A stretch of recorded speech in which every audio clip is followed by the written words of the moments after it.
কেমন আছেন সবাই? আশা করি সবাই ভালো আছেন। চলেন আপনাদের সঙ্গে শেয়ার করি গতকাল 29শে জানুয়ারি আমরা সকাল থেকে কী করেছি এই সব কিছুই। তো সকাল থেকে আমার ছেলেমেয়ে অনেক বেশি এক্সাইটেড ছিল, কারণ গতকাল আমার মেয়ের বার্থডে ছিল।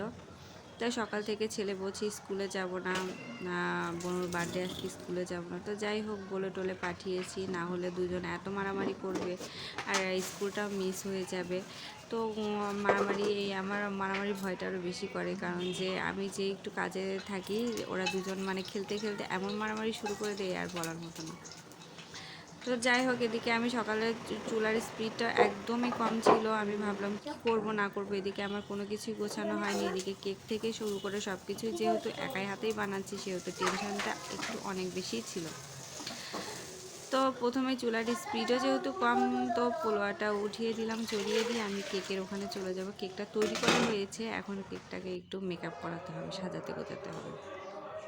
তো যাই হোক, কেকটা সাজাতে গোছাতে চলে এসেছি, কিন্তু কেকটা সাজানো গোছানোর কাজে আমি একা করি নাই, আমাকে বৌদি অনেক বেশি হেল্প করেছে। তো যাই হোক চলেন, বৌদি অনেকবারই করেছে, কিন্তু আমার জন্য একদমই ফার্স্ট টাইম ডেকোরেট করা। তো এদিকে কেকটা কিছুক্ষণ ডেকোরেট করতে দেখি ক্রিমগুলো করে ফ্রিজে রাখি, এটা ক্রিমটা আবার শক্ত হয়ে গেলে তখন আপনি আবার নিজে করতে।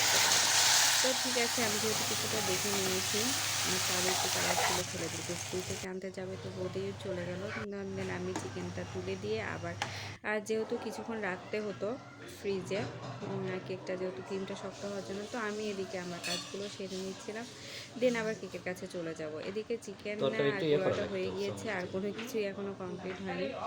তো এই দুটো করে আমি টেবিলে রেখেই চলে যাব আবার অন্যান্য যা টুকটাক রান্না করবো সেগুলো কমপ্লিট করতে। এখন প্রায় 2টার মতো বাজে, মাত্র আমার পোলো আর চিকেনটা হয়েছে, আর কোনো কিছু হয়নি। এদিকে আমি ওদেরটা করে রেখে পায়েসটা চড়িয়ে দিয়ে আবার কেকের কাছে চলে গেলাম, যে কেকটা কমপ্লিট করে রেখে দিতে হবে। তো যাই হোক, এই যে ওভারঅল কেকের ডিজাইনটা যেহেতু আমার একদমই ফার্স্ট টাইম, অবশ্য বৌদি অনেক হেল্প করেছে, না হলে হতো না। এদিকে পায়েসটাও সাজিয়ে রেখে দিলাম, পায়েসটা নামানোর সঙ্গে সঙ্গে সাজিয়ে রেখেছি। তো কটা লুচি করেছিলাম, আর এদিকে আমার ওভারঅল সব সাজানো গোছানো কমপ্লিট। আর আমার মায়ের যেহেতু প্রায় 9:30টার মতো বেজে গিয়েছে, মায়ের খুব ঘুম পেয়ে গিয়েছে, মানে ওকে দেখে হয়তো বোঝা যাচ্ছে যে সে ভীষণ টায়ার্ড। ওকে, বাই বাই।